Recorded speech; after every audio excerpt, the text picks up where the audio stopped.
Had a cat just jump off me. So what is anxiety and how to manage it? This is from somebody who's had anxiety and depression since I was about 10 years old, at least when it was diagnosed. And it's so important to recognise that anxiety is physical and mental. So I wake up, as I have this morning, every day with a bout of anxiety because my cortisol levels are really high in the morning, which is why I've just done my HIIT class in my PJs, and I've just done another vlog and putting on makeup, because even that, sometimes self-care is difficult, because anxiety, it makes it feel like the world is closing in on you and that you can't see properly sometimes, or that you can't breathe, you can't move properly. There's all sorts of things. You can hear banging in the background. That's literal banging, by the way. But what you can, that's how it actually feels in your head. Even like senses feel too much. Everything feels too much when you've got anxiety. And the good news is there are lots of ways to manage it. It does sometimes with me trigger, and then when I get a trigger, it spirals into an anxiety attack. But that's from a clear trigger. People often get confused between anxiety attacks and panic attacks, because panic attacks, there's often no known reason for suddenly experiencing a panic attack, and it can feel so physical. You're gonna have to pretend the background is how I feel inside when I'm suffering from anxiety. My partner's back, and that's how it feels. It's like the world closes in on you.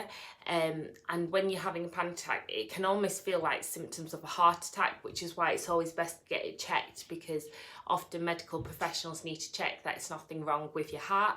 It's the same when you're having an anxiety attack, but that's more of a triggered build up, and you can kind of see a clear trigger and you can see it building up and then into that anxiety attack.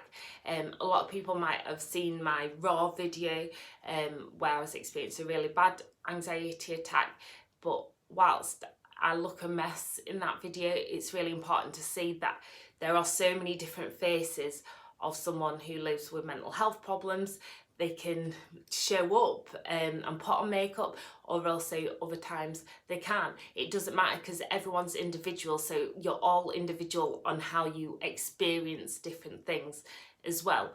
But the good news is there are lots of ways that I use to manage it. I'm not saying that I'll ever totally rid myself of anxiety, because it can be a culmination of dealing with trauma, but also genetic factors. I genuinely think with my mental health problems that there's all sorts of things, chemical imbalances sometimes. So whilst I can set myself up as well as possible to manage with anxiety, depression and an acute polymorphic psychotic disorder, at the same time, it doesn't mean that those illnesses will just go away. Maybe if you have lower levels, you might be able to do that, but with me, I know that each day I wake up with anxiety, which is why I move first. So for me, moving really helps. Exercising first thing, even if it's in your pajamas like this morning, because I've done that and I've moved and I put on some makeup, I feel like I can face the day again. And it's what's individual to the person, but moving, because sometimes we can't understand how we feel when we're experiencing bouts of anxiety or depression or any mental health problem.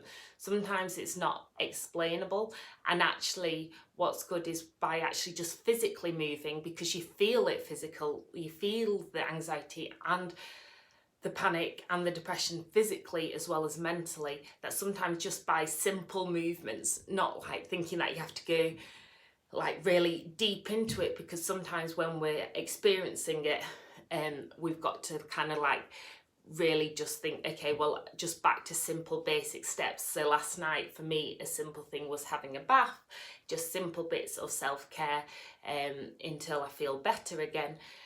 But there are lots of other things. There's lots of other factors, obviously, with recreational drugs that can increase anxiety. There can be many events that trigger worry, and then it becomes a disorder when it takes over your life, it consumes you. You stop enjoying things because you're so consumed by this like worry and anxious thoughts, and then when it starts to take over your daily life and it lasts for a period of time, then it's definitely worth getting help. But it's also looking at that it is probably something that is a disorder, rather than it's all feeling levels of anxiety about uncertain events, probably triggered by stress. It is an actual disorder when it's experienced repetitively. I know with managing it, anchoring myself, getting support for anxiety really helps. There's lots of charities, support groups, online, offline, therapists, and mental health teams.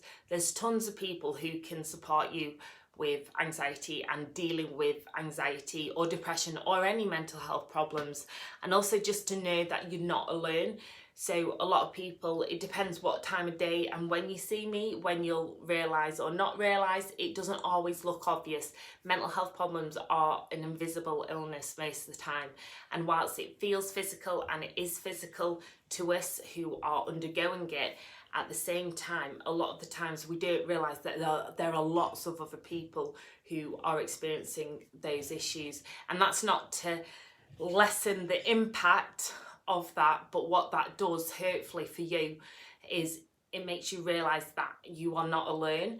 And often people might see me doing things like in the media or whatever, but that's my work, that's my escapism. But it doesn't mean that behind closed doors I'm not suffering from anxiety, or even not just behind closed doors, sometimes in the toilets or whatever. And I often get anxiety attacks when I'm not doing enough for myself in terms of movement or self-care, or things feel too much. So again, by talking to people, that really helps. And just again, the 5 kind of like steps to mental well-being. I'm not saying you'll never get anxiety and you'll be able to rid yourself of anxiety, because I know with me, I'm all about recovery and life being a journey, not a destination. That's why I do Recovery Road podcasts, because I always believe in recovery in terms of a journey, not that I'll ever fully be recovered, because I genuinely think I have an imbalance in my brain. And you're going to have to pretend the background noise is that imbalance in my brain. And I genuinely believe that we can manage it as best as possible by our 5 steps to well-being, which is moving more, giving, that always makes us feel good, learning, like learning a new skill, getting outdoors, being more mindful, just the basic things, the basic rhythms of life. Being creative helps me. People often think creativity is a soft and fluffy approach to mental health care, but actually for me it's vital, because sometimes we don't fit in a box when it comes to the mental health system and the care in this country, in the UK and in many other countries. And actually it's really important to find things that work for us. And sometimes when we're having talking therapy, for example, I can't always explain what it is and my brain feels too foggy. So just by doing, whether it be moving or doing something creative, something that allows you to express yourself, but do reach out for help. Do ask for support. It's not something to be embarrassed of.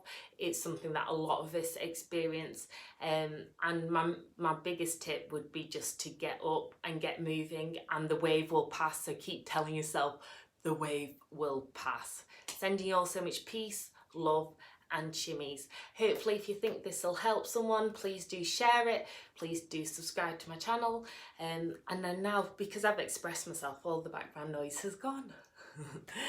Thanks a lot for watching. See you later.